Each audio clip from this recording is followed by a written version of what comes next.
ਔਰ ਇਸ ਮੋਦੀ ਦੇ ਉਸ ਸਾਰੇ ਪਾਪ ਦੀ ਜੰਜ ਜਿਹੜੀ ਹੈ ਕਾਫਲਾ ਉਹਦੇ 'ਚ ਸ਼ੈਤਾਨ ਦਾ ਪੁੱਤਰ ਜਿਹੜਾ ਅਜੀਤ ਡੋਵਲ ਉਹ ਵੀ ਖਾਸ ਤੌਰ ਤੇ ਆ ਰਿਹਾ। ਲੇਕਿਨ ਜਿਹੜੀ ਮੈਂ ਸਮਝਦਾ ਵੀ ਅਜੀਤ ਡੋਵਲ ਦਾ ਆਉਣਾ ਨਾਲ ਇਹ ਦੱਸਦਾ ਕਿ ਅਫਗਾਨਿਸਤਾਨ ਵੀ ਮੇਨ ਇਸ਼ੂ ਹੋਏਗਾ, ਰਾਦਰ ਅਫਗਾਨਿਸਤਾਨ ਹੀ ਵੱਡਾ ਇਸ਼ੂ ਹੋਏਗਾ। ਕੁਆਡ ਦਾ ਤਾਂ ਜਨਾਜ਼ਾ ਸਰੇ ਬਾਜ਼ਾਰ ਚੁੱਕਿਆ ਗਿਆ। ਸੋ ਹੁਣ ਇਹ ਦਿਲਚਸਪ ਗੱਲ ਇਹ ਹੈ ਵੀ ਉਹੀ ਐਸ ਜੈ ਸ਼ੰਕਰ ਜਿਹੜਾ ਪਿਛਲੀ ਟਰੰਪ ਐਡਮਿਨਿਸਟ੍ਰੇਸ਼ਨ ਦੇ ਵੇਲੇ ਇਹਨੂੰ ਮਿਲਣ ਤੋਂ ਹੀ ਇਨਕਾਰੀ ਸੀ, ਹੁਣ ਉਹੀ ਕਮਲਾ ਹੈਰਿਸ ਜਿਹੜੀ ਬਾਈਡਨ ਨੇ ਆਪਣੀ ਟੀਮਮੇਟ ਉਹਨੂੰ ਬਣਾਇਆ ਔਰ ਉਹ ਵਾਈਸ ਪ੍ਰੈਜ਼ੀਡੈਂਟ ਬਣੀ ਆ, ਉਹਦੇ ਨਾਲ ਵੀ ਮੀਟਿੰਗ ਹੈ। ਔਰ ਇਹਦੇ 'ਚ ਜਿਹੜਾ ਇਸ ਸਾਰੇ 'ਚੋਂ ਨਿਕਲਣਾ ਕੀ ਹੈ ਅਲਟੀਮੇਟਲੀ ਤਾਂ ਜਿਵੇਂ ਤੁਸੀਂ ਕਿਹਾ ਕਿ ਇਹ ਇੱਕ ਮਹਿਜ਼ ਫਾਰਮੈਲਿਟੀ ਹੈ। ਭਾਰਤ ਜਿਹੜਾ ਹੈ ਉਹ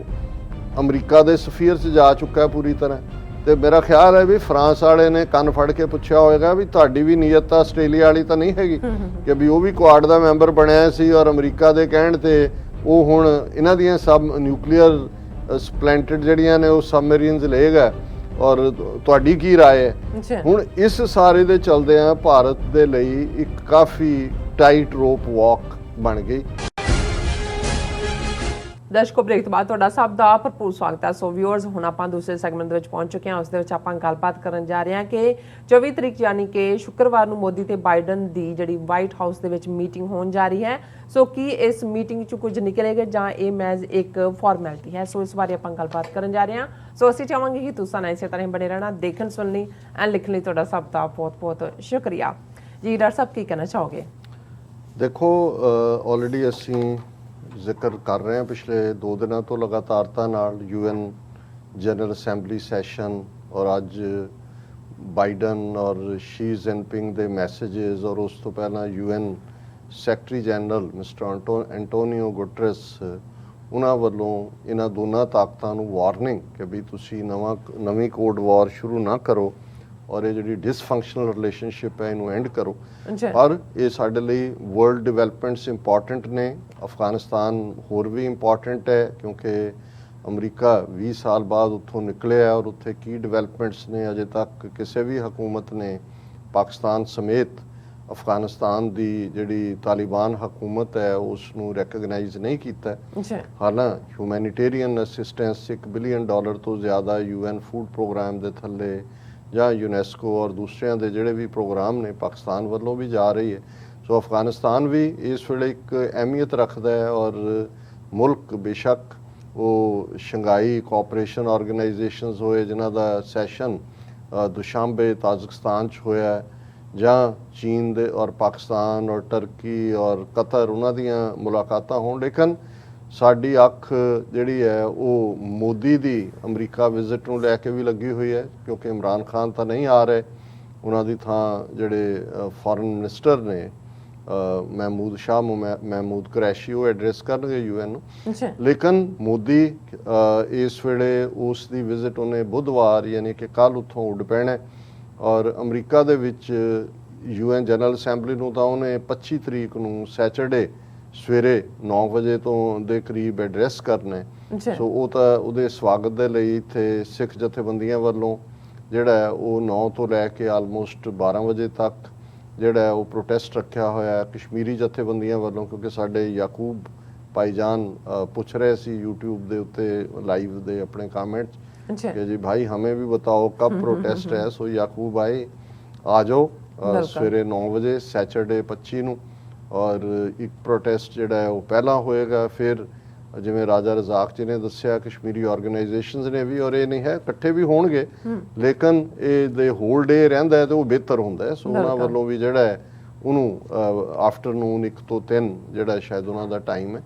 ਔਰ ਉਸ ਤੋਂ ਪਹਿਲਾਂ 24 ਤਰੀਕ ਨੂੰ ਜਿਹੜਾ ਮੋਦੀ ਨੇ ਵਾਸ਼ਿੰਗਟਨ 'ਚ 2 ਇਵੈਂਟਸ ਨੇ ਔਰ ਜਿਵੇਂ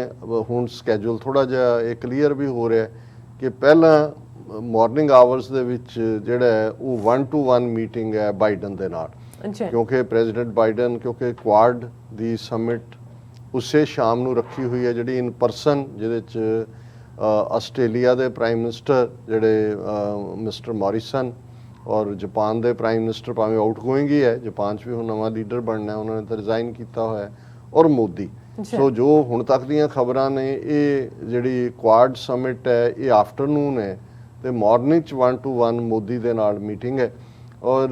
ਇਸ ਮੋਦੀ ਦੇ ਉਸ ਸਾਰੇ ਪਾਪ ਦੀ ਜੰਜ ਜਿਹੜੀ ਹੈ ਕਾਫਲਾ, ਉਹਦੇ 'ਚ ਸ਼ੈਤਾਨ ਦਾ ਪੁੱਤਰ ਜਿਹੜਾ ਅਜੀਤ ਡੋਵਲ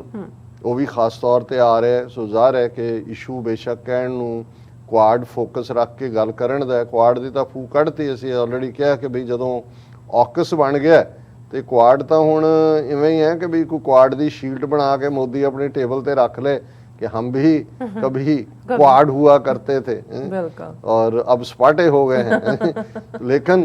ਜਿਹੜੀ मैं समझदा भी जीत डोवल ਦਾ ਆਣਾ ਨਾਲ ਇਹ ਦੱਸਦਾ ਹੈ ਕਿ ਅਫਗਾਨਿਸਤਾਨ ਵੀ ਮੇਨ ਇਸ਼ੂ ਹੋਏਗਾ, ਰਾਦਰ ਅਫਗਾਨਿਸਤਾਨ ਹੀ ਵੱਡਾ ਇਸ਼ੂ ਹੋਏਗਾ। ਕੁਆਡ ਦਾ ਤਾਂ ਜਨਾਜ਼ਾ ਸਰੇ ਬਾਜ਼ਾਰ ਚੁੱਕਿਆ ਗਿਆ, ਉਹ ਨਿਕਲ ਗਿਆ। ਔਰ ਇਹਦੇ ਨਾਲ ਹਰਸ਼ਵਰਧਨ ਸ਼੍ਰਿੰਗਲਾ ਫੋਰਨ ਸੈਕਟਰੀ, ਇਹ ਵੀ ਬੜਾ ਸ਼ੈਤਾਨ ਦੀ ਟੂਟੀ ਹੈ। ਇਹ ਪਹਿਲਾਂ ਟਰੰਪ ਪੀਰੀਅਡ ਦੇ ਵਿੱਚ ਇਹ ਇੰਡੀਆ ਦਾ ਐਂਬੈਸਡਰ ਸੀ ਵਾਸ਼ਿੰਗਟਨ DC 'ਚ, ਪੱਕਾ ਹਿੰਦੂ ਤਵੀ। ਇੱਥੇ ਨਿਊ ਜਰਸੀ 'ਚ ਵੀ ਔਰ ਦੂਸਰੇ 'ਚ ਵੀ ਕਸ਼ਮੀਰੀ ਪਰਿਵਾਰਾਂ 'ਚ ਹਿੰਦੂ ਦੂਜੇ ਤੀਜੇ ਇਕੱਠੇ ਕਰਕੇ ਉਹਨਾਂ ਦੇ ਪ੍ਰਾਈਡ ਔਰ ਉਹਦੇ ਥੱਲੇ ਨਫ਼ਰਤ ਫੈਲਾ ਰਿਹਾ ਸੀ। ਬਹੁਤ ਖਤਰਨਾਕ ਕਿਸਮ ਦਾ, ਕਿਉਂਕਿ ਤੁਸੀਂ ਜਦੋਂ ਦੇਖੋਗੇ ਵੀ ਉਹ ਜਿਹਨੂੰ ਕਹਿੰਦੇ ਨੇ ਵੀ ਜਿਉ ਜਿਹੀ ਕੋਕੋ ਜੇ ਕੋਕੋ ਦੇ ਨਿਆਣੇ, ਕਿ ਵੀ ਇਹ ਸਾਰੇ ਜਦੋਂ ਰਜੀਮ ਹਿੰਦੂ ਤਵੀ ਹੈ, ਇਹਨਾਂ ਨੇ ਕੋਈ ਵੀ ਈਵਨ ਫੋਰਨ ਸਰਵਿਸ ਦੇ ਵਿੱਚ ਵੀ ਜਿਹੜਾ ਕੋਈ ਟਰੂਲੀ ਸੈਕੂਲਰ, ਬੇਸ਼ੱਕ ਉਹ ਇੰਡੀਅਨ ਨੈਸ਼ਨਲਿਸਟ ਹੈ ਪਰ ਹਿੰਦੂ ਨੈਸ਼ਨਲਿਸਟ ਨਹੀਂ ਹੈ ਹਿੰਦੂ ਤਵੀ, ਉਹਨਾਂ ਨੂੰ ਪਾਸੇ ਕਰ ਦਿੱਤਾ। ਔਰ ਸਾਰੀ ਟੀਮ ਹੌਲੀ, ਇਹੀ ਹਾਲ ਉੱਥੇ ਐਡਮਿਨਿਸਟ੍ਰੇਸ਼ਨ 'ਚ ਹੈ, ਇਹੀ ਹਾਲ ਜੁਡੀਸ਼ਰੀ 'ਚ ਹੈ। ਸੋ ਇਹ ਦੋਨੋਂ ਜਿਹੜੇ ਨੇ ਇਹ ਕੰਪਨੀ ਕਰ ਰਹੇ ਨੇ। ਔਰ ਜਿੰਨਾ ਕੁ ਹੁਣ ਤੱਕ ਇਹਦਾ ਸਕੈਜੂਲ ਆਇਆ ਕਿ ਬਾਈਡਨ ਦੇ ਨਾਲ ਇਹ ਮੀਟਿੰਗਸ ਤੋਂ ਬਿਨਾਂ ਵਾਈਸ ਪ੍ਰੈਜ਼ੀਡੈਂਟ ਕਮਲਾ ਹੈਰਿਸ ਦੇ ਨਾਲ ਵੀ ਮੋਦੀ ਦੀ ਮੁਲਾਕਾਤ ਹੋਣੀ ਹੈ। ਪਰ ਵੈਸੇ ਦਿਲਚਸਪ ਗੱਲ ਇਹ ਹੈ ਕਿ ਹੁਣ S ਜੈ ਸ਼ੰਕਰ ਜਿਹੜਾ ਫੋਰਨ ਮਿਨਿਸਟਰ ਹੈ, ਜ਼ਾਹਰ ਹੈ ਉਹ ਨਾਲ ਤਾਂ ਹੋਣਾ ਹੀ, ਉਹ ਤਾਂ ਪਹਿਲਾਂ ਹੀ ਆਇਆ ਹੋਇਆ। ਹੁਣ ਉਹਨੇ last time foreign relations committee ਦੇ ਨਾਲ ਮੀਟਿੰਗ ਕਰਨੀ ਸੀ S ਜੈ ਸ਼ੰਕਰ ਨੇ, ਔਰ ਪ੍ਰਮਿਲਾ ਜੈਪਾਲ ਜਿਹੜੀ ਸੀਐਟਲ ਤੋਂ ਹੀ ਹੈ, ਉਹ ਵੀ ਉਹਦੇ 'ਚ ਫੋਰਨ ਰਿਲੇਸ਼ਨ ਕਮੇਟੀ 'ਚ ਸੀ। ਹੁਣ ਕਿਉਂਕਿ ਉਹਨੇ ਕਸ਼ਮੀਰ ਦੇ ਮੁੱਦੇ ਤੇ ਭਾਰਤ ਨੂੰ ਚੰਗਾ ਸਖਤ ਹੱਥਾਂ 'ਚ ਲਿਆ ਸੀ, CA ਦੇ ਉੱਤੇ ਉਹਨੇ ਭਾਰਤ ਦੀ ਮੁਖਾਲਫਤ ਕੀਤੀ ਸੀ, ਤੇ ਜੈ ਸ਼ੰਕਰ ਨੇ ਕਿਹਾ ਸੀ ਕਿ ਵੀ ਜੇ ਇਸ ਫੋਰਨ ਰਿਲੇਸ਼ਨਸ ਕਮੇਟੀ ਵਾਲੀ ਮੀਟਿੰਗ 'ਚ ਪ੍ਰਮਿਲਾ ਜੈਪਾਲ ਹੈ ਤੇ ਮੈਂ ਨਹੀਂ ਆਣਾ ਹੈ। ਹੁਣ ਉਹਦੇ ਇਹ ਕਹਿਣ ਤੇ ਜਿਹੜਾ ਇਹ ਕਮਲਾ ਹੈਰਿਸ ਜਿਹੜੀ ਜ਼ਾਹਰ ਹੈ ਉੱਥੋਂ ਸੈਨੇਟਰ ਸੀ ਸੀਐਟਲ ਤੋਂ ਹੀ, ਉਹਨੇ ਕਿਹਾ ਕਿ ਵੀ ਜੇ ਉਹਨੂੰ ਕੱਢਣਾ ਪ੍ਰਮਿਲਾ ਨੂੰ, ਉਹ ਤਾਂ ਰਹੇਗੀ, ਤੂੰ ਨਹੀਂ ਆਣਾ, ਨਾ ਮੈਂ ਵੀ ਨਹੀਂ ਆਉਂਦੀ। ਸੋ ਹੁਣ ਇਹ ਦਿਲਚਸਪ ਗੱਲ ਇਹ ਹੈ ਵੀ ਉਹੀ S ਜੈ ਸ਼ੰਕਰ ਜਿਹੜਾ ਪਿਛਲੀ ਟਰੰਪ ਐਡਮਿਨਿਸਟ੍ਰੇਸ਼ਨ ਦੇ ਵੇਲੇ ਇਹਨੂੰ ਮਿਲਣ ਤੋਂ ਹੀ ਇਨਕਾਰੀ ਸੀ, ਹੁਣ ਉਹੀ ਕਮਲਾ ਹੈਰਿਸ ਜਿਹੜੀ ਬਾਈਡਨ ਨੇ ਆਪਣੀ ਟੀਮਮੇਟ ਉਹਨੂੰ ਬਣਾਇਆ ਔਰ ਉਹ ਵਾਈਸ ਪ੍ਰੈਜ਼ੀਡੈਂਟ ਬਣੀ ਆ, ਉਹਦੇ ਨਾਲ ਵੀ ਮੀਟਿੰਗ ਹੈ। ਔਰ ਇਹਦੇ 'ਚ ਜਿਹੜਾ ਇਸ ਸਾਰੇ 'ਚੋਂ ਨਿਕਲਣਾ ਕੀ ਹੈ, ਅਲਟੀਮੇਟਲੀ ਤਾਂ ਜਿਵੇਂ ਤੁਸੀਂ ਕਿਹਾ ਕਿ ਇਹ ਇੱਕ ਮਹਿਜ਼ ਫਾਰਮੈਲਿਟੀ ਹੈ। ਕਿਉਂਕਿ ਜੇ ਹੁਣ ਹਾਲਤ ਇਹ ਹੋਈ ਹੈ ਕਿ AUKUS ਦੇ ਹਵਾਲੇ ਨਾਲ ਜਿੰਨਾ ਸਟਰੋਂਗ ਰਿਐਕਸ਼ਨ ਫਰਾਂਸ ਨੇ ਕੀਤਾ ਹੈ, ਗੱਲ ਕਰੀ ਇਹ ਨਹੀਂ ਹੈ ਕਿ $66 ਬਿਲੀਅਨ ਦੀ ਡੀਲ ਜਿਹਦੇ ਥੱਲੇ ਔਰ ਇਹ ਡੀਲ ਜਿਹੜੀ ਹੈ ਉਹ 2-3 ਸਾਲ ਪਹਿਲਾਂ ਦੀ ਹੋਈ ਸੀ, 2016 ਜਾਂ 17 ਦੀ ਹੋਈ ਸੀ। ਸੋ ਉਹਨਾਂ ਨੂੰ ਇਹ ਲੱਗਾ, ਔਰ ਉਹਨਾਂ ਨੇ ਫੋਰਨ ਮਿਨਿਸਟਰ ਨੇ ਜਿੱਥੇ ਆਸਟ੍ਰੇਲੀਆ ਨੂੰ ਕਿਹਾ ਕਿ ਸਟੈਬ ਇਨ ਦਾ ਬੈਕ, ਉਹਦੇ 'ਚ ਉਹਨਾਂ ਨੇ ਅਮਰੀਕਾ ਨੂੰ ਵੀ ਕਿਹਾ ਵੀ ਤੁਸੀਂ ਝੂਠ ਬੋਲ ਰਹੇ ਹੋ, UK ਨੂੰ ਵੀ ਉਹਨਾਂ ਨੇ ਰਗੜਾ ਦਿੱਤਾ ਔਰ ਆਪਣੇ ਐਂਬੈਸਡਰ ਵਾਪਸ ਸੱਦ ਲਏ। ਹੁਣ ਇਸ ਸਭ ਦੇ ਚਲਦਿਆਂ ਅੱਜ ਜਦੋਂ ਅਸੀਂ ਇਹ ਗੱਲਬਾਤ ਕਰ ਰਹੇ ਹਾਂ, ਫਰਾਂਸ ਦੇ ਪ੍ਰੈਜ਼ੀਡੈਂਟ ਨੇ ਮੈਕਰੋਨ ਨੇ ਮੋਦੀ ਦੇ ਨਾਲ ਫੋਨ ਤੇ ਗੱਲਬਾਤ ਕੀਤੀ। ਹੁਣ ਰਾਫੇਲ ਡੀਲ ਜਿਹੜੀਆਂ ਮੋਦੀ ਨੇ ਜਿਹੜਾ ਉਹ ਕੰਨਾਂ 'ਚ ਪਾ ਕੇ ਆਪਣੇ ਯਾਰ ਨੂੰ ਦਵਾਈਆਂ, ਔਰ ਅਸੀਂ ਦੇਖਦੇ ਹਾਂ ਕਿ 30,000 ਕਰੋੜ ਦਾ ਫਾਇਦਾ ਇਕੱਲੇ ਨੂੰ ਦਵਾਇਆ। ਹੁਣ ਕਿਉਂਕਿ ਅਮਰੀਕਨ ਭਾਰਤ ਜਿਹੜਾ ਹੈ ਉਹ ਅਮਰੀਕਾ ਦੇ ਸਫੀਅਰ 'ਚ ਜਾ ਚੁੱਕਾ ਪੂਰੀ ਤਰ੍ਹਾਂ, ਤੇ ਮੇਰਾ ਖਿਆਲ ਹੈ ਵੀ ਫਰਾਂਸ ਵਾਲੇ ਨੇ ਕੰਨ ਫੜ ਕੇ ਪੁੱਛਿਆ ਹੋਏਗਾ ਵੀ ਤੁਹਾਡੀ ਵੀ ਨੀਅਤ ਤਾਂ ਆਸਟ੍ਰੇਲੀਆ ਵਾਲੀ ਤਾਂ ਨਹੀਂ ਹੈਗੀ ਕਿ ਵੀ ਉਹ ਵੀ ਕੁਆਡ ਦਾ ਮੈਂਬਰ ਬਣਿਆ ਸੀ ਔਰ ਅਮਰੀਕਾ ਦੇ ਕਹਿਣ ਤੇ ਉਹ ਹੁਣ ਇਹਨਾਂ ਦੀਆਂ ਸਭ ਨਿਊਕਲੀਅਰ ਸਪਲੈਂਟਡ ਜਿਹੜੀਆਂ ਨੇ ਉਹ ਸਬਮਰੀਨਸ ਲਏਗਾ, ਔਰ ਤੁਹਾਡੀ ਕੀ ਰਾਏ ਹੈ? ਹੁਣ ਇਸ ਸਾਰੇ ਦੇ ਚਲਦਿਆਂ ਭਾਰਤ ਦੇ ਲਈ ਇੱਕ ਕਾਫੀ ਟਾਈਟ ਰੋਪ ਵਾਕ ਬਣ ਗਈ। ਇਸ ਲਈ ਹੁਣ ਇਹ ਦੇਖਦਿਆਂ ਹੋਇਆਂ ਕਿ ਵੀ ਇਹ ਤਾਂ ਹੁਣ ਉਹ ਜਿਹੜੀ ਅੱਜ ਇੱਕ ਸਟੇਟਮੈਂਟ ਹੈ ਇੰਡੀਆ ਦੀ, no link between AUKUS and Quad says India, Modi to meet Biden and Harris, ਔਰ ਉਹਦੇ 'ਚ ਉਹਨੇ ਕਿਹਾ ਪ੍ਰਾਈਮ ਮਿਨਿਸਟਰ ਮੋਦੀ ਨੇ ਇਹ ਆਪਣਾ ਕਿਹਾ ਕਿ there is no link between his meetings, ਔਰ ਉਹਨਾਂ ਨੇ ਕਿਹਾ ਜੀ ਅਸੀਂ ਤਾਂ ਕੁਆਡ ਜਿਹੜਾ ਹੈ ਇਹ ਕੋਈ ਮਿਲਟਰੀ ਅਲਾਇੰਸ ਤਾਂ ਹੈ ਹੀ ਨਹੀਂ ਸੀ, ਅਸੀਂ ਤਾਂ ਜਿਹੜਾ ਹੈ ਉਹਦੇ ਤੇ ਉਹਨਾਂ ਦੇ ਨਾਲ ਹਰਸ਼ ਸ਼੍ਰਿੰਗਲਾ ਨੇ ਕਿਹਾ ਕਿ ਜੀ the quad meeting will deal with issues like COVID-19 pandemic, new and emerging technologies, climate change, infrastructure, education, humanitarian assistance, disaster, ਇਹ ਸਾਰੇ ਵੀ ਇਹਦੇ ਲਈ ਤੁਸੀਂ ਕੁਆਡ ਬਣਾਈ ਸੀ। ਉਹ ਜਿਹੜੀਆਂ ਤੁਸੀਂ ਜੁਆਇੰਟ ਐਕਸਰਸਾਈਜ਼ਸ ਕੀਤੀਆਂ ਵੱਡੀ ਲੈ ਕੇ ਨੇਵੀ, ਉਹਨਾਂ ਦੀ ਵੀ ਇਹਨਾਂ ਦੀ ਵੀ, ਹੁਣ ਇਹ ਇਵੇਂ ਹੀ ਹੈ ਕਿ ਬਈ ਉਹ ਸਾਡੇ ਇੱਕ ਮਿੱਤਰ ਸੀ ਕਿਸੇ ਢਾਬੇ ਤੇ ਬੈਠੇ, ਬਹੁਤ ਪੁਰਾਣੀ ਗੱਲ ਹੈ, ਤੇ ਉਹ ਉਹਨੂੰ ਕਹਿੰਦਾ ਵੇਟਰ ਨੂੰ, ਓਏ ਕਾਕਾ ਦਾਲ ਲਿਆ, ਮੁੱਕ ਗਈ ਸੀ, ਉਹ ਕਹਿੰਦਾ ਸਰਦਾਰ ਜੀ ਦਾਲ ਤਾਂ ਹੈ ਨਹੀਂ, ਅੱਛਾ ਫਿਰ ਨਾ ਲਿਆਈ। ਹੁਣ ਗੱਲ ਇਹ ਹੈ ਵੀ ਇਹਨਾਂ ਨੂੰ ਕੱਢਤਾ ਬਾਹਰ, ਤੇ ਹੁਣ ਕਹਿ ਰਹੇ ਨੇ ਨਹੀਂ ਅਸੀਂ ਤਾਂ ਉਹਦਾ ਕੁਆਡ ਦਾ ਮਕਸਦ ਹੀ ਕੋਈ, ਅਸੀਂ ਕੋਈ ਕਿਸੇ ਦੇਸ਼ ਦੇ ਖਿਲਾਫ ਸੀ, ਤਾਂ ਕਲਾਈਮੇਟ ਦੂਜੇ ਤੀਜੇ ਅਸੀਂ ਤਾਂ ਇਹੀ ਕਰਨਾ ਸੀ, ਬੂਟੇ ਉਗਾਣੇ ਸੀ ਗਮਲਿਆਂ ਦੇ ਵਿੱਚੋਂ, ਦੋ ਨੇ ਲਾਤੇ। ਔਰ ਇਸ ਸਾਰੇ ਦੇ ਵਿੱਚ ਜਿਹੜਾ ਹੁਣ ਇਹ ਤਾਂ ਸਪੈਕੂਲੇਸ਼ਨ ਹੈ ਕਿ ਅਫਗਾਨ ਇਸ਼ੂ ਤੇ ਕੀ ਗੱਲ ਹੋਏਗੀ, ਕਿਉਂਕਿ ਉਹਦੇ ਤੇ ਅਸੀਂ ਆਲਰੇਡੀ ਗੱਲ ਕਰ ਚੁੱਕੇ ਹਾਂ ਕਿ ਮਿਸਟਰ ਐਂਟੋਨੀ ਬਲਿੰਕਨ ਜਿਹੜੇ ਅਮਰੀਕਾ ਦੇ ਸੈਕਟਰੀ ਆਫ ਸਟੇਟ ਨੇ, ਉਹਨਾਂ ਨੇ ਸੈਨੇਟ ਦੇ ਵਿੱਚ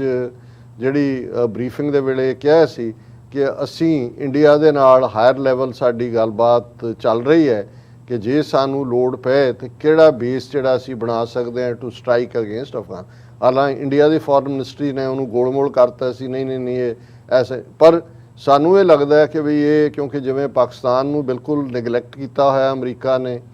ਔਰ ਬਿਲਕੁਲ even prime minister Imran Khan ਨਾਲ 1-to-1 ਕਮਿਊਨੀਕੇਟ ਵੀ ਨਹੀਂ ਕੀਤਾ। ਹਾਲਾਂਕਿ ਇਹਦਾ ਨਤੀਜਾ ਜਿਹੜਾ ਕੋਈ ਅਮਰੀਕਾ ਦੇ ਲਈ ਕੋਈ ਬਹੁਤ ਠੀਕ ਨਹੀਂ ਹੈ, ਕਿਉਂਕਿ ਤਾਂ ਤੁਸੀਂ ਜਦੋਂ ਬਿਲਕੁਲ ਜਿਸ ਪਾਕਿਸਤਾਨ ਨੇ ਥਰੂ ਆਊਟ ਕੋਲਡ ਵਾਰ ਸਾਥ ਦਿੱਤਾ ਹੈ, ਜਿਨ੍ਹਾਂ ਰਾਹੀਂ ਤੁਸੀਂ ਚੀਨ ਤੱਕ ਪਹੁੰਚੇ ਨਿਕਸਨ ਦੇ ਜ਼ਮਾਨੇ 'ਚ, ਜਿਹਨੇ ਉਹਨਾਂ ਨੂੰ ਤਾਲਿਬਾਨ ਨੂੰ ਨੈਗੋਸ਼ੀਏਸ਼ਨ ਟੇਬਲ ਤੇ ਲਿਆਂਦਾ, ਜਿਹਨੇ ਇਸ ਗੱਲ ਨੂੰ ਯਕੀਨੀ ਬਣਾਇਆ ਤੁਹਾਡੀ 1.5 ਲੱਖ ਫੌਜ ਔਰ ਅਫਗਾਨ ਸਿਵਿਲੀਅਨ ਸੇਫਲੀ ਕੱਢੇ, ਪਿਸ਼ਾਵਰ, ਇਸਲਾਮਾਬਾਦ ਦੇ ਰਿਪੋਰਟ ਦਿੱਤੇ, ਤੇ ਤੁਸੀਂ ਉਸ ਇੰਡੀਆ ਨੂੰ ਜਿਹਦੀ ਇਨਪੁਟ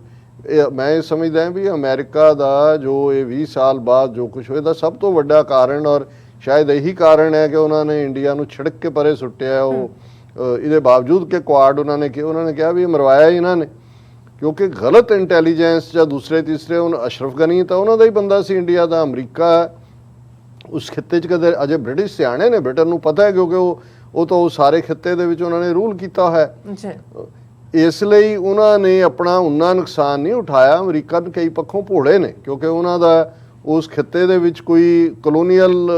ਲੈਵਲ ਦਾ ਤਾਂ ਹੈ ਨਹੀਂ ਸੀ, ਨਾ ਉਹ ਉਸ ਕਰੈਕਟਰ ਨੂੰ ਹਾਲਾਂਕਿ ਸਮਝ ਵੀ ਹੋਣਾ ਚਾਹੀਦਾ ਸੀ ਕਿਉਂਕਿ ਸੋਵੀਅਤ ਯੂਨੀਅਨ ਦੇ ਖਿਲਾਫ 10 ਸਾਲ ਦੀ ਜੰਗ ਵੇਲੇ ਤਾਂ ਰਹੇ ਸੀ, ਉਹਨਾਂ ਲੋਕਾਂ ਦੀ ਤਰਬੀਅਤ ਵੀ ਪਤਾ ਹੋਣੀ ਚਾਹੀਦੀ, ਪਰ ਕਾਫੀ ਡਿਪੈਂਡੈਂਸ ਜਿਹੜੀ ਹੈ ਉਹ ਜੂਨੀਅਰ ਬੁਸ਼ ਦੇ ਵੇਲੇ ਤੋਂ ਹੀ, ਜਦੋਂ ਇੰਡੋ US ਨਿਊਕਲੀਅਰ ਡੀਲ ਵੀ ਸਾਈਨ ਹੋਈ ਅਮਰੀਕਾ ਦੀ ਭਾਰਤੀ ਇੰਟੈਲੀਜੈਂਸ ਦੇ ਉੱਤੇ, ਔਰ ਦੂਸਰਾ ਔਰ ਭਾਰਤ ਹੀ ਉਹਨਾਂ ਦਾ ਐਲਾਈ ਬਣਿਆ ਜੋ ਦਹਿਸ਼ਤਗਰਦੀ ਜਿਹੜੀ ਹੈ ਬਲੋਚਿਸਤਾਨ ਔਰ ਕੁਲਭੂਸ਼ਣ ਯਾਦਵ ਔਰ ਦੂਸਰੇ ਲੋਕ ਕਰ ਰਹੇ ਸੀ, ਗਵਾਦਰ ਆ ਗਿਆ ਸੈਂਟਰ, ਸੋ ਬਲੋਚਿਸਤਾਨ ਦੇ ਉੱਤੇ ਵੀ ਜਾਂ ਅਗੇਂਸਟ ਚਾਈਨਾ ਵੀ ਇਹ ਨੀਤੀ ਇਹ ਨਹੀਂ ਹੈ ਵੀ ਓਵਰਆਲ ਡਿਵੈਲਪ ਹੋ ਗਈ ਇਹਨਾਂ ਦੀ ਓਵਰਨਾਈਟ, ਲੇਕਿਨ ਇਹ ਜਿਹੜੀ ਟੋਟਲ ਕਲੈਪਸਿੰਗ ਲਾਈਨ ਸੀ ਇੰਟੈਲੀਜੈਂਸ ਦੀ, ਔਰ ਇਹ ਵੀ ਨਹੀਂ ਕਿ ਭਾਈ ਬਾਈਡਨ ਬੜੇ ਫਖਰ ਨਾਲ ਕਹਿ ਰਹੇ ਨੇ ਜੀ 3 ਮਹੀਨੇ ਘੱਟੋ ਘੱਟ 90 ਡੇਜ਼ ਉਹਨਾਂ ਦੇ, ਕਿਉਂਕਿ 3 ਲੱਖ ਫੌਜ ਵੈਲ ਟ੍ਰੇਨਡ ਵੈਲ ਫਲਾਣਾ ਢਿਮਕਾ। ਸੋ ਮੈਂ ਸਮਝਦਾ ਵੀ ਹੁਣ ਜਿਹੜਾ ਇਸ ਮੁੱਦੇ ਦੇ ਉੱਤੇ ਵੀ ਇਹਨਾਂ ਦਾ ਜਲੂਸ ਪੂਰੀ ਤਰ੍ਹਾਂ ਨਿਕਲਿਆ ਹੋਇਆ, ਪਰ ਅਫਗਾਨਿਸਤਾਨ ਜਿਹੜਾ ਇਹ ਵੀ ਇੱਕ ਇਸ਼ੂ ਹੋਏਗਾ, ਔਰ ਡਿਫੈਂਸ ਡੀਲਸ ਬਾਕੀ ਜਿਹੜਾ ਅਮਰੀਕਾ ਦਾ ਅਲਟੀਮੇਟ ਸੌਦਾ ਵੇਚਣਾ ਹੈ ਇਹਦੇ ਉੱਤੇ ਵੀ ਉਹਨਾਂ ਨੇ ਕਿਹਾ ਕਿ ਵੀ Indo US civil nuclear partnership which has not yet led to a commercial agreement being signed more than 6 years, 6 ਸਾਲ ਹੋ ਗਏ ਨੇ, ਉਹਦੇ ਚੋਂ ਨਹੀਂ ਹੈ। ਹਾਲਾਂਕਿ ਓਬਾਮਾ ਨੇ ਉਹਨੂੰ ਡਨ ਕਿਹਾ ਸੀ 2015 'ਚ, ਤੇ ਫੋਰਨ ਸੈਕਟਰੀ ਕਹਿ ਰਿਹਾ ਹੈ ਕਿ ਇਹ ਜਿਹੜਾ ਅਸੀਂ ਇਸ ਨੂੰ ਦੇਖਾਂਗੇ ਕਿ issues over the question of liability still need to be addressed, liability ਕੀ ਹੋਏਗੀ ਇਨ ਕੇਸ ਕੋਈ ਉਹਦਾ ਐਕਸੀਡੈਂਟ ਹੁੰਦਾ ਹੈ, ਸੋ ਉਸ ਸਾਰੇ ਨੂੰ ਲੈ ਕੇ, ਔਰ ਇਹ ਜਿਹੜਾ ਉਹਨੂੰ ਜਦੋਂ ਪੁੱਛਿਆ ਗਿਆ ਕਿ ਵੀ ਕਿ ਹੁਣ ਤਾਂ ਕੁਆਡ ਤਾਂ ਵੈਸੇ ਹੀ ਓਵਰਸ਼ੈਡੋ ਹੋ ਗਈ ਵਿਦ ਦਾ ਆਕਸ, ਤੇ ਸ਼੍ਰਿੰਗਲਾ ਕਹਿ ਰਿਹਾ ਨਹੀਂ the two events are not linked and also denied that new partnership would mean that Quad would only deal with softer issues. No. So ਉਹ ਹੁਣ ਆਪਣੇ ਜਿਹੜੇ ਨੇ ਆਪਣਾ ਜਿਹਨੂੰ ਕਹਿੰਦੇ ਨੇ ਫੇਸ ਸੇਵਿੰਗ ਕਰਨ ਦੀ ਕੋਸ਼ਿਸ਼ ਕਰ ਰਹੇ ਨੇ। ਸੋ ਇਹਦੇ ਚੋਂ ਨਿਕਲਣਾ ਲਕਾਣਾ ਕੁਛ ਨਹੀਂ ਹੈ, ਇੱਕ ਫਾਰਮੈਲਿਟੀ ਜ਼ਰੂਰ ਹੈ। ਹਾਂ, ਇੱਕ ਓਪਰਚੁਨਿਟੀ ਜਿਹੜੀ ਭਾਰਤ ਨੂੰ, ਦੇਖੋ ਪੋਲਿਟਿਕਸ ਦੇ ਹਵਾਲੇ ਨਾਲ ਵੀ ਅਕਸਰ ਇਹ ਕਿਹਾ ਜਾਂਦਾ ਹੈ, ਹੁਣ ਇਹ ਚਰਨਜੀਤ ਚੰਨੀ ਚੀਫ ਮਿਨਿਸਟਰ ਬਣਿਆ, ਪਹਿਲਾ ਕੰਮ ਉਹਨੇ ਕੀਤਾ ਕਿ 50 ਕਰੋੜ ਰੁਪਇਆ ਆਪਣੇ ਹਲਕੇ ਚਮਕੌਰ ਸਾਹਿਬ ਲਈ ਰਿਲੀਜ਼ ਕੀਤਾ ਕਿ ਫੈਸਲਾ, ਕਿਉਂਕਿ ਉਹਨੂੰ ਲੱਗਦਾ ਹੈ ਕਿ ਵੀ ਇਹ ਤੁਹਾਡੀ ਕੰਸਟੀਚੁਐਂਸੀ ਹੈ, ਤੁਹਾਡਾ ਆਪਣਾ ਹੈ, ਕਿ ਵੀ ਉਹਨਾਂ ਲੋਕਾਂ ਨੂੰ ਤੁਸੀਂ ਇੰਨਾ ਕੁ ਜਿਹੜਾ ਹੈ ਉਹ ਮੁਤਮਈਨ ਕਰਦੇ ਹੋ, ਖੁਸ਼ ਰੱਖਦੇ ਹੋ ਕਿ ਉੱਥੋਂ ਤੁਸੀਂ ਮੁੜ ਕੇ ਜਿੱਤ ਸਕੋ। ਇਹਨੂੰ ਹੀ ਕਹਿੰਦੇ ਨੇ ਕਿ ਭਾਈ to nurture your own constituency. ਹੁਣ ਭਾਰਤ ਉਹ ਭਾਵੇਂ SCO ਦੇ ਵਿੱਚ ਵੜ ਜਾਏ ਜਾਂ ਕਿਸੇ ਹੋਰ ਗਰੁੱਪ ਦੇ ਵਿੱਚ ਬ੍ਰਿਕਸ ਦੇ ਵਿੱਚ ਵੜ ਗਿਆ ਜਾਂ ਹਾਰਟ ਆਫ ਏਸ਼ੀਆ 'ਚ ਵੜ ਗਿਆ ਜਾਂ ਹੁਣ ਕੁਆਡ 'ਚ, ਇਹ ਤਾਂ ਸਾਰਾ ਜਿਹੜਾ ਬਾਹਰੋਂ ਜਾ ਕੇ ਵੜਨ ਵਾਲੀ ਗੱਲ ਹੈ। ਜਿਹੜੀ ਰੀਅਲ ਰੀਜਨਲ ਆਰਗੇਨਾਈਜੇਸ਼ਨ ਜਿਹੜੀ ਭਾਰਤ ਨੂੰ ਪਪੂਲੈਰਿਟੀ ਵੀ ਦੇ ਸਕਦੀ ਸੀ ਇੰਟਰਨੈਸ਼ਨਲ ਲੈਵਲ ਤੇ, ਉਹ ਉਹਨਾਂ ਨੂੰ ਸੰਤੁਸ਼ਟ ਕਰਕੇ ਖੁਸ਼ ਰੱਖ ਕੇ ਆਪਣੀ ਸਟਰੈਂਥ ਬਣਾ ਸਕਦਾ ਸੀ, ਉਹ ਸੀ ਸਾਰਕ ਕਿ south Asian association of regional cooperation. ਹੁਣ ਉਹ ਸਾਰਕ ਦੇ ਵਿੱਚ 8 ਦੇਸ਼ ਮੈਂਬਰ, ਉਹਦੇ ਵਿੱਚ ਭਾਰਤ, ਨੇਪਾਲ, ਬੰਗਲਾਦੇਸ਼, ਮਾਲਦੀਵਸ, ਪਾਕਿਸਤਾਨ, ਅਫਗਾਨਿਸਤਾਨ 8ਵਾਂ ਸ਼ਾਮਲ ਹੋਇਆ, ਔਰ ਨਾਲ ਲੱਗਦੇ ਜਿਹੜੇ ਨੇ ਭੂਟਾਨ, ਨੇਪਾਲ। ਹੁਣ ਸਾਰਕ ਦੀ ਚੇਅਰਮੈਨਸ਼ਿਪ ਅੱਜ ਕੱਲ੍ਹ ਨੇਪਾਲ ਦੇ ਕੋਲ ਹੈ, ਔਰ ਇਹ ਐਕਸਪੈਕਟਡ ਸੀ ਕਿ ਵੀ ਆਉਣ ਵਾਲੇ ਪੀਰੀਅਡ 'ਚ ਇਸਲਾਮਾਬਾਦ 'ਚ ਉਹਨਾਂ ਦੀ ਮੀਟਿੰਗ ਹੋਣੀ ਹੈ। ਭਾਰਤ ਜਿਹੜਾ ਹੁਣ ਹੋਇਆ ਇਹ ਕਿ ਵੀ ਉੱਥੇ ਤਾਂ ਚਲੋ ਐਨੂਅਲ ਜਦੋਂ ਮੀਟਿੰਗ ਹੋਏਗੀ, ਇਹ ਐਕਸਪੈਕਟਡ ਸੀ ਕਿ ਸਾਰਕ ਦੇਸ਼ਾਂ ਦੇ, ਕਿਉਂਕਿ ਸਾਰੇ ਜਿਹਨਾਂ 8 ਮੁਲਕਾਂ ਦੇ ਮੈਂ ਨਾਂ ਲਏ ਨੇ ਅਫਗਾਨਿਸਤਾਨ ਨੂੰ ਛੱਡ ਕੇ 7 ਦੇ, ਉਹਨਾਂ ਦੇ ਨੁਮਾਇੰਦੇ ਫੋਰਨ ਮਿਨਿਸਟਰ ਇੱਥੇ ਆਏ ਹੋਏ ਨੇ, ਪ੍ਰਾਈਮ ਮਿਨਿਸਟਰ ਆਇਆ ਹੋਇਆ, ਖੁਦ ਮੋਦੀ ਔਰ ਬਾਕੀਆਂ ਦੇ ਵੀ ਕੁਛ ਦੇ ਹੋਣਗੇ, ਕਿ ਵੀ ਇਹ ਸਾਈਡ ਲਾਈਨ ਦੇ ਉੱਤੇ UN ਦੇ ਸਾਰਕ ਦੇਸ਼ਾਂ ਦੀ ਮੀਟਿੰਗ ਹੋਏ। ਲੇਕਿਨ ਉਹ ਇਸ ਲਈ ਕਿ ਪਾਕਿਸਤਾਨ ਇਹ ਚਾਹੁੰਦਾ ਸੀ ਕਿ ਭਾਈ ਜੇ ਸਾਰਕ ਹੈ ਤੇ ਅਫਗਾਨਿਸਤਾਨ ਵੀ ਉਹਦਾ ਹਿੱਸਾ ਹੈ, ਉਹਨੂੰ ਹੋਏ, ਤੇ ਉਹਨਾਂ ਦਾ ਸੀ ਜੀ ਨਹੀਂ ਇਹ ਮੀਟਿੰਗ ਹੋਏ ਪਰ 8ਵੀਂ ਕੁਰਸੀ ਖਾਲੀ ਰੱਖੀ ਜਾਏ ਅਫਗਾਨਿਸਤਾਨ ਦੀ, ਕਿ ਵੀ ਅਸੀਂ ਮੰਨਦੇ ਨਹੀਂ ਹੈ ਅਜੇ ਜੇ ਅਫਗਾਨਿਸਤਾਨ ਦੀ। ਉਹਦਾ ਨਤੀਜਾ ਇਹ ਹੋਇਆ ਕਿ ਵੀ ਇਹ ਹੋ ਹੀ ਨਹੀਂ ਰਹੀ। ਸੋ ਜੇ ਸਭ ਤੋਂ ਵੱਡਾ ਲਾਸ ਕੁਆਡ ਤਾਂ ਡੀਫਲੇਟ ਹੋ ਗਿਆ। ਬਾਈਡਨ ਨਾਲ ਮੀਟਿੰਗ ਤੁਸੀਂ ਦੇਖੋਗੇ ਫਾਰਮੈਲਿਟੀ ਤੋਂ ਵੱਧ ਕੁਛ ਨਹੀਂ ਹੋਏਗੀ। ਹਾਂ, ਜੇ ਆਪਣੀ ਲੋਸਟ ਗਰਾਊਂਡ ਆਪਣੇ ਖਿੱਤੇ 'ਚ ਭਾਰਤ ਥੋੜ੍ਹੀ ਬਹੁਤ ਹਾਸਿਲ ਕਰਨਾ ਚਾਹੁੰਦਾ ਸੀ, ਤੇ ਜੇ ਫੋਰਨ ਮਿਨਿਸਟਰਸ ਮੀਟ ਸਾਰਕ ਦੇਸ਼ਾਂ ਦੀ ਹੋ ਜਾਂਦੀ, ਤੇ ਇਹ that could had been be a feather in their ਹਿੰਦੂਤਵੀ ਕੈਪ। ਲੇਕਿਨ differences over Afghanistan scuttle SARC foreign ministers meet in New York। ਇਹ ਉਹਨਾਂ ਦੇ issue of representation post Taliban takeover could not be resolved। Bharat ਨੇ ਇਸ ਦੇ ਉੱਤੇ ਆਪਣਾ ਰੱਖਿਆ ਜੀ ਨਹੀਂ ਅਫਗਾਨਿਸਤਾਨ ਦਾ ਕੋਈ ਨੁਮਾਇੰਦਾ ਨਹੀਂ ਹੋਏਗਾ, ਉਹ ਕੁਰਸੀ ਜਿਹੜੀ ਆ ਰੱਖ ਦਿਓ, ਉਹਨੂੰ ਖਾਲੀ ਰੱਖੀ ਜਾਏ। ਤੇ ਬਾਕੀਆਂ ਨੇ ਕਿਹਾ ਕਿ ਵੀ ਇਹ ਠੀਕ ਨਹੀਂ ਹੈ, ਔਰ ਇਹ ਇਸ ਤੋਂ ਇਹ ਹੈ ਕਿ ਵੀ ਇਹ ਜਿਹੜਾ ਇਹ ਆਪਣੀ ਪ੍ਰਾਪਤੀ ਲੈ ਕੇ ਜਾ ਸਕਦੇ ਸੀ ਕਿ ਭਾਈ ਬਾਕੀ ਥਾਵਾਂ ਤੇ ਤਾਂ ਅਸੀਂ ਸੱਦੇ ਨਾਲ ਹੀ ਸ਼ਾਮਲ ਹੁੰਦੇ ਆ, ਇਹ ਤਾਂ ਇਹਦੇ 'ਚ ਤਾਂ ਮੇਨ ਰੋਲ ਹੀ ਇੰਡੀਆ ਦਾ ਹੈ। ਸਾਰਕ ਦੀ ਵੱਡਾ ਮੁਲਕ ਤਾਂ ਇੰਡੀਆ ਹੀ ਹੈ, ਫਿਰ ਪਾਕਿਸਤਾਨ ਦਾ ਰੁਤਬਾ ਆ ਜਾਂਦਾ ਹੈ, ਫਿਰ ਬਾਕੀ ਜਿਹੜੇ ਨੇ ਉਹਦੇ 6 ਮੁਲਕ ਨੇ। ਸੋ ਇਹ ਵੀ ਉਹਨਾਂ ਨੇ ਓਪਰਚੁਨਿਟੀ ਗਵਾਈ। ਸੋ ਜ਼ਾਹਰ ਹੈ ਮੋਦੀ ਇੱਥੇ ਆਏਗਾ, ਵੈਸੇ ਤਾਂ ਉਹਨੇ ਵਾਈਟ ਹਾਊਸ 'ਚ ਉਹਨੂੰ ਪੀਣ ਲਈ ਕੀ ਦੇਣਗੇ। ਵੈਸੇ ਤਾਂ ਇਹ ਹੁੰਦਾ ਨਾ ਵੀ ਜੇ ਤੁਸੀਂ ਕਿਸੇ ਮੁਲਕ ਦੇ ਹੈੱਡ ਨੂੰ ਕਰਨਾ ਹੈ ਤਾਂ ਤੁਸੀਂ ਉਹਨਾਂ ਦੇ ਸ਼ੈਫ ਬੁਲਾਉਂਦੇ ਹੋ, ਉਹ ਨੈਸ਼ਨਲ ਡਰਿੰਕ ਦਿੰਦੇ ਹੋ ਜਿਹੜੀ ਉਹਨਾਂ ਦੇ ਮੁਲਕ ਦੀ ਹੁੰਦੀ ਹੈ। ਆਪ ਵੀ ਹੁਣ ਆਪ ਤਾਂ ਬਾਈਡਨ ਕੋਕ ਜਾਂ ਕੁਛ ਕਰੇਗਾ, ਔਰ ਉਹਨਾਂ ਦੀ ਤਾਂ ਨੈਸ਼ਨਲ ਡਰਿੰਕ ਹੁਣ ਗਊ ਮੂਤਰ ਹੈ, ਕੌ ਯੂਰਿਨ ਹੈ। ਔਰ ਇਹੀ ਜਦੋਂ ਓਬਾਮਾ ਦੇ ਵੇਲੇ ਵੀ ਮੋਦੀ ਆਇਆ, ਨਹੀਂ ਤਾਂ ਯੂਜਲੀ ਇਹ ਹੁੰਦਾ ਹੈ ਕਿ ਜਿਹੜੀ ਵਾਈਟ ਹਾਊਸ ਡਿਨਰ ਹੁੰਦਾ ਹੈ